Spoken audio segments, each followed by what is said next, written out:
This video is brought to you by Greater Commons. Greater learning, greater opportunities, greater life.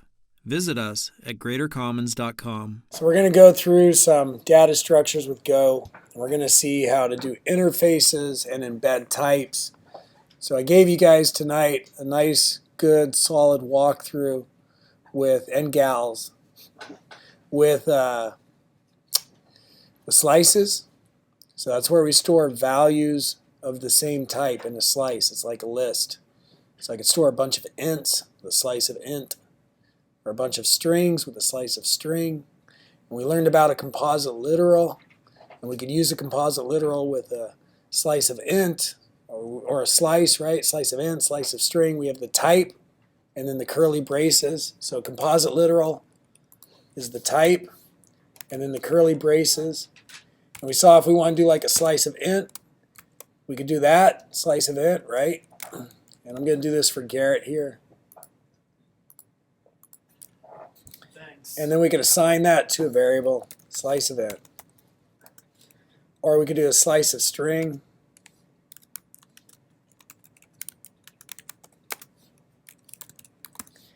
Right? And if we wanted to put values in it,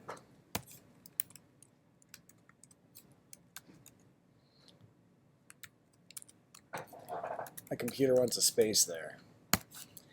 Right? T, whatever. Or if we put values in here. And you can leave this out or not have it in when you're just on one line. Leaving it in is just kind of good practice. So that's a composite literal for a slice of int.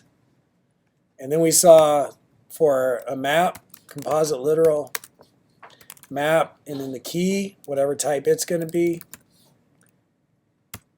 and the value, and then like that. We didn't see how to put values into that, right? We saw that just briefly. So if I want to put values into that,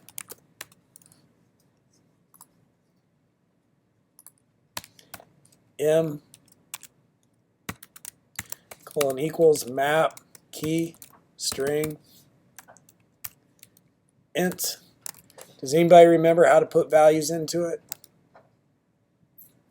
I did it really brief and we didn't spend any time on it. The thing to remember is a colon. Okay, so we need the colon and then the value. So that would be bond 32. Money penny, colon, 24.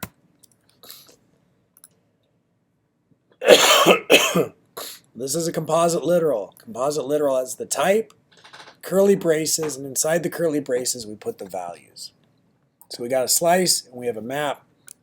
And then we also saw a composite literal for a struct. And the easiest way to do a struct, so step one is what? Create a type. So type, and then some identifier, and then the underlying type. And then we put in the fields that we want to store and the type of the value that's going to be stored there. So first name, string, last, and we'll just stick with first name, age, int. If we wanted to, we could do preferences. That could be a slice of string. And we could do inventory. And that could be a map with an int as a key and a string as a value. Cool, right? So you've learned about a slice for storing a list of items that are of the same type, values of the same type. You learn about a map. And a map is for storing key value pairs. And you've learned about a struct. And to create a struct, the first thing we do is create a type. So there's our type. I'm going to get rid of these. You've also learned about composite literals tonight. So composite literal now, I'm going to do P1 will be my variable. I'm going to assign the value to it of type person. And so there's my composite literal. What part is this of the composite literal? What's the name we use to say this is that part of the composite literal? What is that? It's the type. That's the type. So composite literal is the type, and then the curly braces. And inside the curly braces, we store the values. So here's the composite literal for something of type person. Put the values there. I could do a composite literal for a slice of int. There's the type. Put the values there. I could do a composite literal for a map with a key value like that. There's the type. Put the values there. If you're going to put map values, what do you need to remember? What's the syntax lexical element that you remember? Key colon value. Is the colon, yeah, right? It's the key, which would be like bond, colon, and value. Okay? So composite literal, we're doing a composite literal. Here's the type. And by the way, Eddie, awesome for trying. Because you learn through failing. This is what I put on Twitter today. I had a little conversation with somebody.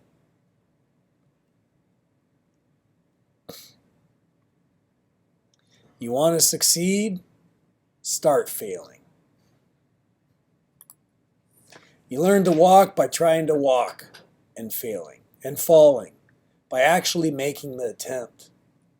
You learn to code by trying to code and failing by actually making the attempt. And the longer you do it, the less you fall, the less you fail. You want to succeed? Start failing.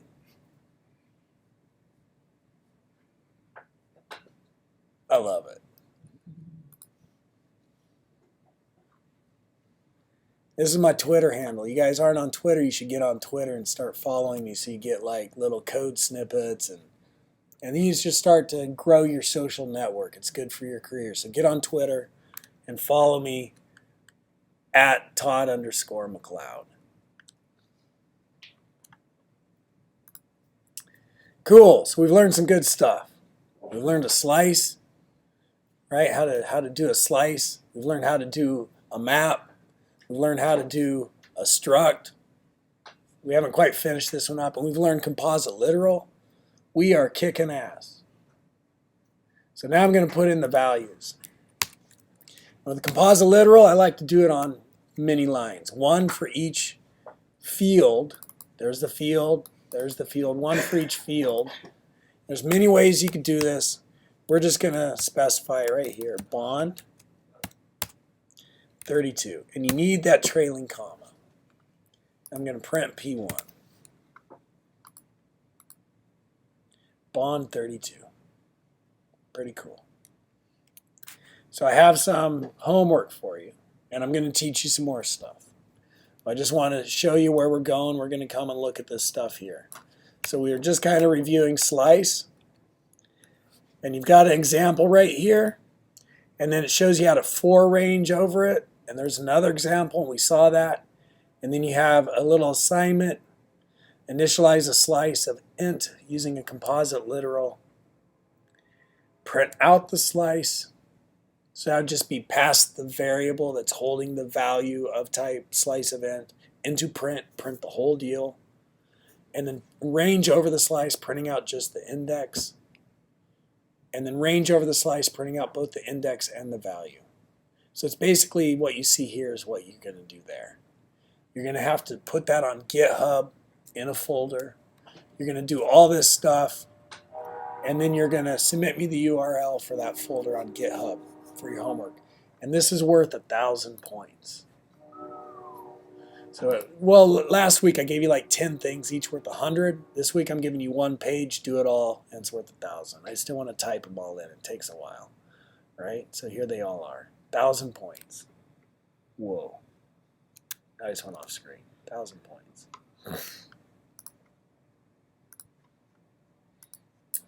So slice, map, same thing, composite literal, printing out a map, and then do the same thing down here. And then struct. We'll come back and look at that. Let's do it right now. Create a new type called person, which is a struct and stores F name and L name. And by the way, if you're watching this video online, you can get to that page right there. ZPV5EA. And you guys all have that link in your homework. Okay, your link is right here. See, it's right there. Okay? In your homework. So we know how to do that. Create a new type called person, which is a struct that stores f name and an l name. So new type called person, which is a struct. Underlying type is a struct. Use the struct person. Using a composite literal, create a value of type person and assign it to a variable with identifier P1. Print out P1. Print out just the field name, F name for P1. Let me show you that. So here I printed out all of that P1 stores a value of type person. I printed out all of that value. It's right there. I could go P1 dot F name.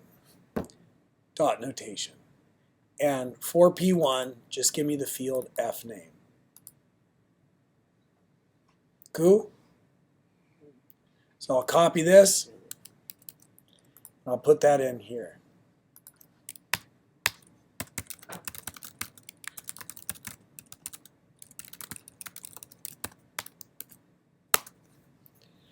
Take the struct person in the previous exercise and add a field called favFood that stores a slice of string for the variable P1. Use a composite literal to add values to the field favFood. Print out the values in favFood. Also print out the values for favFood by using a for range loop. So here, if I wanted to store prefs, slice of string. And then down here, I did this first one, which corresponds to which field? F name. This one corresponds to which field? Age. I gave it a value of the type which is required for that field. I gave it an int. Now I'm going to give it a value of the type which is required for this field. What field is this? Prefs. What a value of what type needs to be given? No. What's this? What's the type? Slice of string is the type, which is different than a string. An int is different than a slice of int. An int, a value of type int would be 42. A value of type slice of int would be 42, 43, 47, 95, all separated by commas. So two different types. So now I'm going to do a value of type slice of string. Composite literal.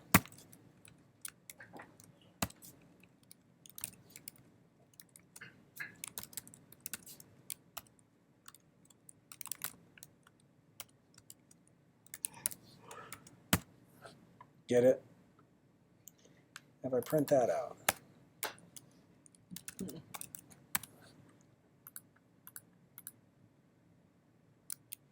Or I print the whole deal.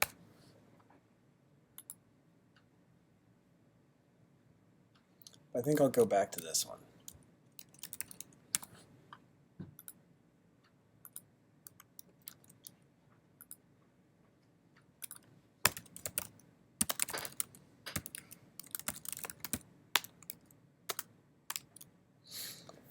And you already have examples of ranging and printing, okay, up above.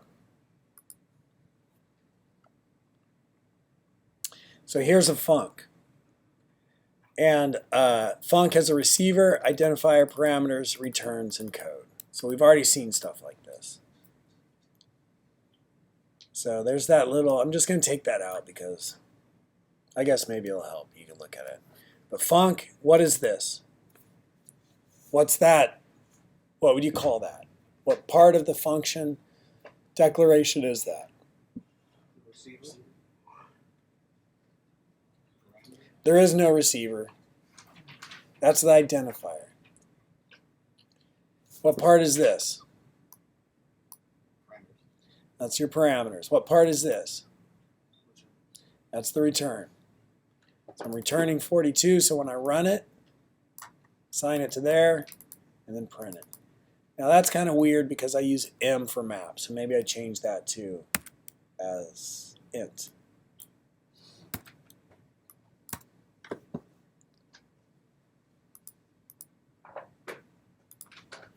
I'll update this.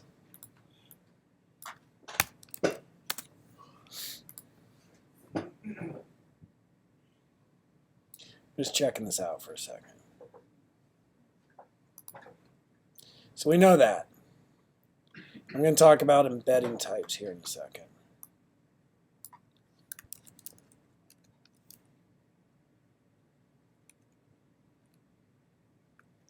Continue the code from problem 6. Add a method to type person with the identifier walk. Have a func return this string. All right, so we're going to add a method. And we're going to do it from here. And we're going to start. We have type person, and we're just going to do first. Okay, that's it. Maybe age.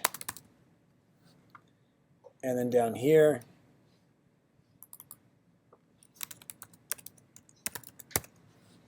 we're going to do it last.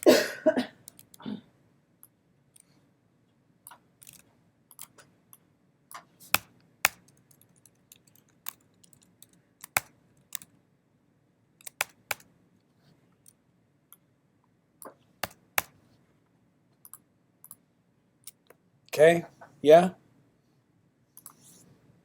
Copy.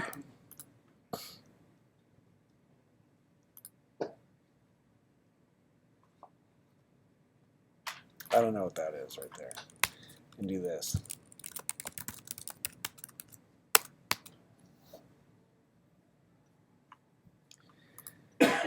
All right. Continue the code from your add a method type person. So we want to add a method. So if you remember, it's func and then what? What's the syntax for a func? Receiver. Receiver and then what? Remember, if the officer pulls you over, son, ma'am, you've been drinking? Well, a beer or two, officer. Can you please give me the syntax for a func in the Go programming language? Well, that would be func, receiver, identifier, parameters. Did I spell that right? Parameters. What's next? Returns and code. Right? Code goes here. So we could do, and the way we attach a method to a type, is we do func, and now we could give it any identifier here. I'm just going to give it P person. That's my receiver. This is my identifier. No parameters, no returns. Here's the code. What part is this? That's the receiver. What part is this? How do you know? It's always followed by the parameters. Even if they're none, there's going to be empty curlies. Or empty parens. And then here's your code.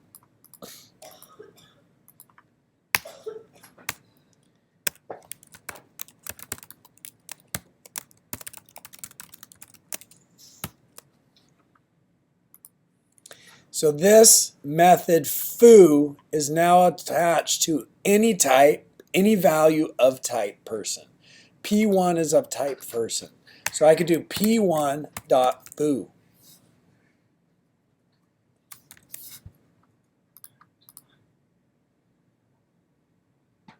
And I got to include these to say I'm not passing in any arguments.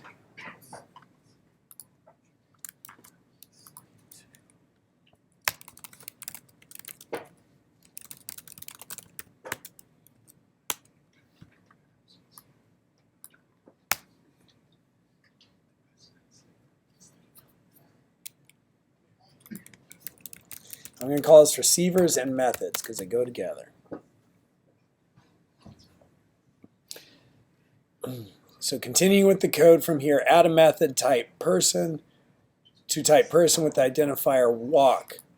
Have the func return a string. So we'll start out with this code.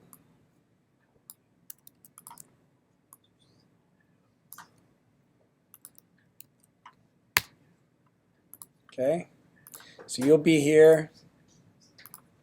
And you'll click that, and you can start out there. And then you want to add a method, walk. Func, what's the next thing I do? how do I, okay, so what I type? P person. This is just like another, parameter in some ways. It's just another variable that's going to be accessible in the function. So whatever value of type person it's attached to, that will be accessible. But this one's going to be called walk.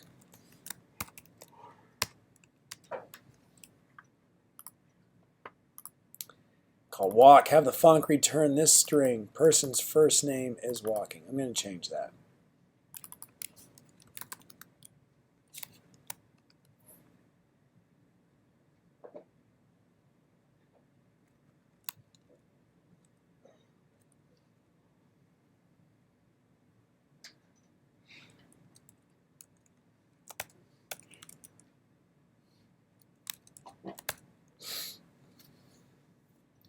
So person's first name is walking. Look at this. So we need to a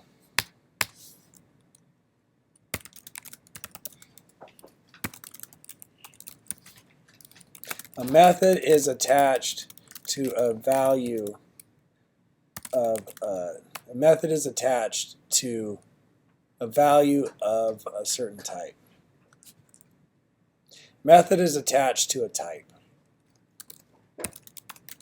A value of that type has that method. To a type. A value of that type has that method. You can call fields from the value in the method, if there are fields. Whoops. Let me show you how that works. So here I have, I'm going to back all this out. So this is running. Instead of foo, p dot last. Hello from Moneypenny.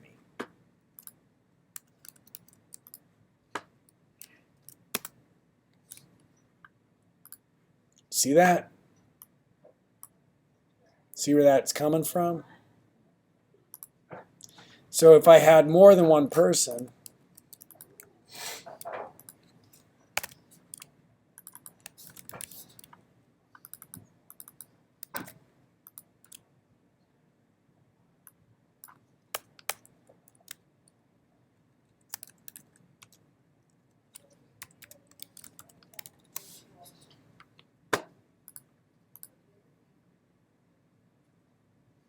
cool.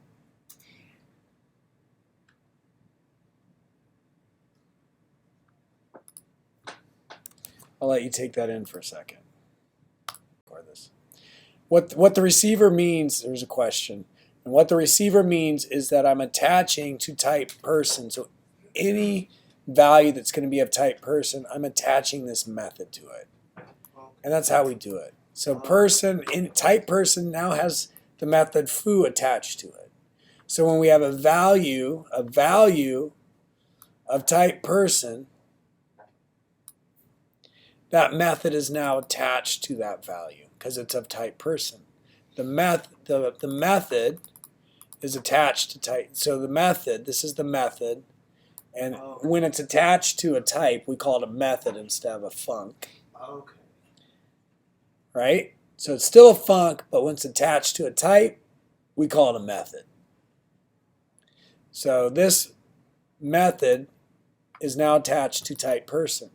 So any value of type person is going to have access to that method. So when you run p1.foo, you're running foo with the attachment of p1, and then the function itself, the method takes p1 as because it is a person type, it takes those values to process the commit.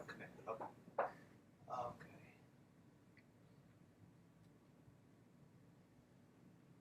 How many people feel like, okay, I'm going to work this and I'll get it this week? How many people feel a little blown out of the water? Oh, you're good? Cool. All right, so I don't know if I put this one over there. It's UZ. Let me make sure we've got that one. I don't see it, so maybe I changed it. I don't know. Call fields from the method. You can add values of a type with a method.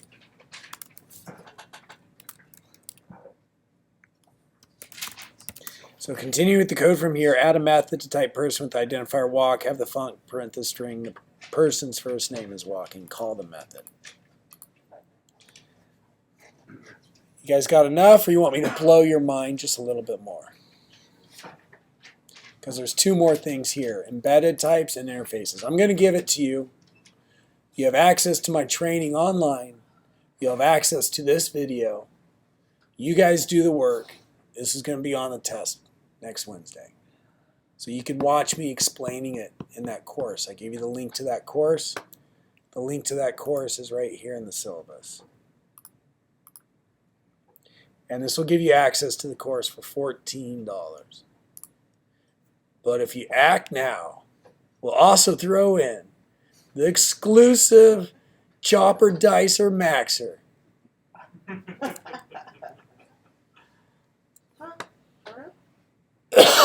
Right there. Okay?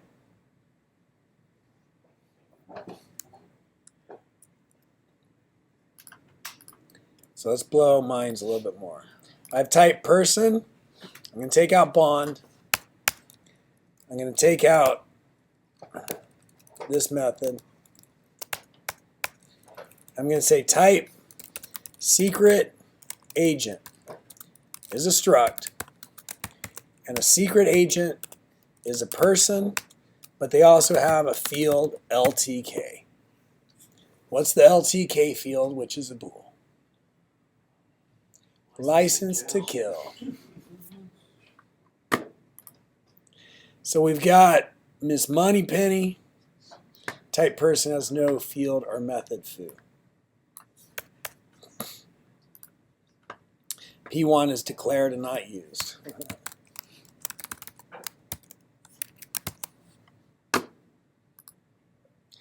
Fumped and fumped print line.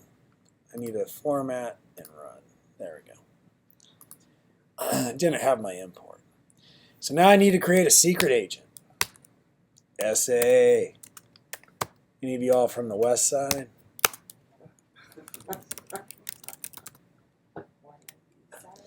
SA. And so I could do this on one line, or I could do it on two. So I'm going to do Miss Moneypenny on two. But I got to have that trailing comma.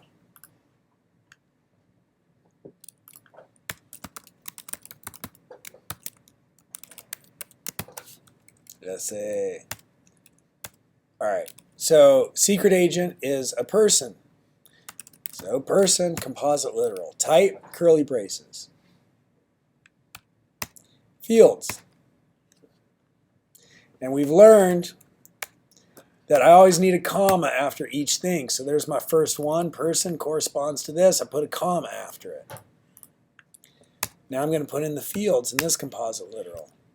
And it's going to be bond, 32, trailing comma. And then I need to do LTK. And that's going to be true. Because he's got the license to kill. You see that inner person right there? I've embedded a type and another type.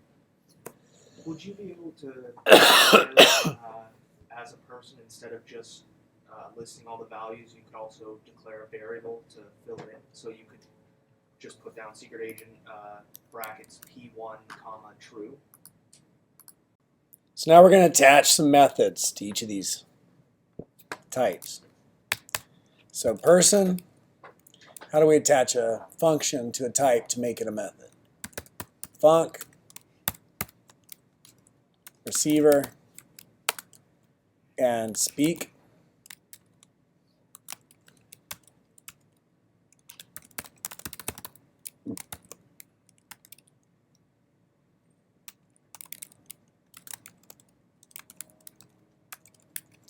backticks for raw string literal.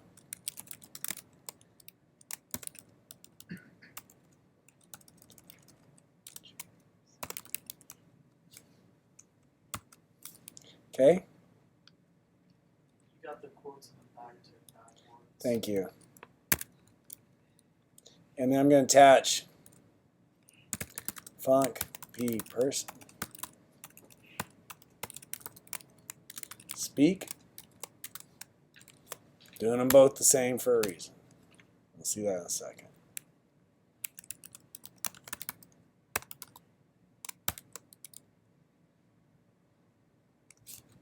And I'm going to attach this to secret agent.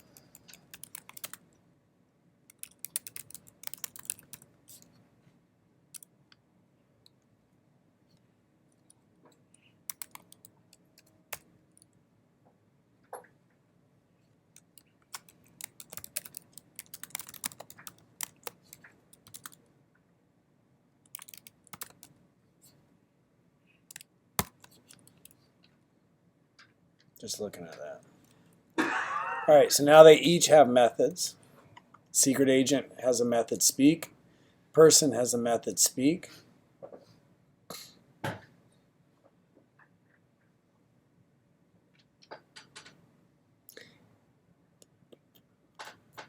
So I'm going to call them. P1.speak.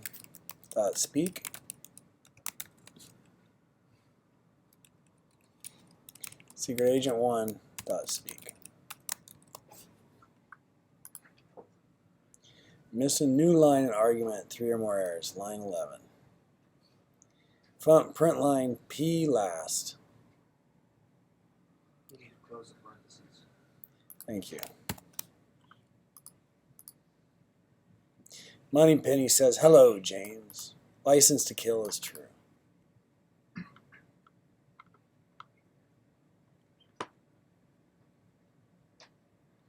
And now we could do type, say something, interface. And we're going to do type human. Type human interface. It's going too far for you guys, huh? Yeah. All right, we're going to stick with methods. And embedded types. So, stop here. Because we don't need embedded types and interfaces. Actually, we do need interfaces, but we'll do those next week. So do everything up to there. And I'm going to change this assignment to be 600. And class is over, and you guys stayed 4 extra minutes. So we'll see you next week, and we'll finish this out then.